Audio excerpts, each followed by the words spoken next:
সবার দৌড় শেষ, কিন্তু এখনো শেষ হয়নি মাহমুদুল্লাহ রিয়াদের। তরুণদের সাথে পাল্লা দিতে না পারলেও খুব বেশি দেরি করেননি। এই রেসের সঙ্গে রিয়াদের চেষ্টাটাকেও তুলনা করা যায়। ওয়ানডে বিশ্বকাপের আগে রিয়াদ যখন দল থেকে বাদ পড়ে যান তখন কোনো আলোচনাতেই ছিলেন না তিনি। তখনও তিনি চেষ্টা থামাননি, একা একা লড়ে গেছেন, একটু একটু করে নিজেকে তৈরি করেছেন এবং নানা নাটকীয়তার পর দলের সুযোগ পেয়ে বুঝিয়ে দিয়েছেন তিনি এখনো ফুরিয়ে যাননি। দৌড়ে তরুণ ক্রিকেটারদের সঙ্গে না পারলেও মাঠের খেলায় তিনি এখনো চিরতরুণ। তার নিবেদন নিয়ে প্রশ্ন তোলার কোনো সুযোগ নেই। বঙ্গবন্ধু জাতীয় স্টেডিয়ামে অ্যাথলেটিক্স ট্র্যাকে এক ব্যতিক্রমী রানিং করলেন জাতীয় দলের ক্রিকেটাররা। 1600 মিটার দৌড় সবার পরে শেষ করেছেন সিনিয়র ক্রিকেটার মাহমুদুল্লাহ রিয়াদ। এই রানিং টেস্ট দেখে রিয়াদকে বিচার করলে ভুল হবে, কারণ এর আগেও সাইলেন্ট কিলার প্রমাণ করেছেন তিনি লম্বা রেসের ঘোড়া। সবাই যখন ব্যর্থ হয়ে ফিরে গেছেন তখন তিনি একাই লড়ে গেছেন। সবশেষ ওয়ানডে বিশ্বকাপই তার প্রমাণ। দীর্ঘদিন টি-20 স্কোয়াডের বাইরে ছিলেন সাইলেন্ট কিলার। বিপিএল এ ফিনিশিং রোলে দারুণ পারফরমেন্স করে সবার নজর কেড়েছেন, নির্বাচকদের নজরে আসেন।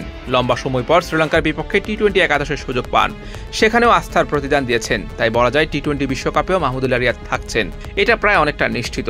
ওয়ানডের মতো টি-20 বিশ্বকাপেও রিয়াদের আরেকটা বীরত্বপূর্ণ টুর্নামেন্ট দেখতে মুখিয়ে আছেন তার ভক্তরা।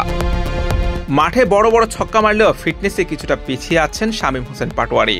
রানিং সেশন সবার পরে শেষ করছেন শামীম। প্রথম বলে দৌড় শেষ করতে সবচেয়ে বেশি সময় লাগে তার। তাই তরুণ এই ক্রিকেটারকে দলে জায়গা করে নিতে হলে ব্যাটিংয়ের পাশাপাশি ফিটনেসেও মনোযোগ বাড়াতে হবে। ফিটনেস ভালো থাকলে ভালো ক্রিকেট খেলা যায়।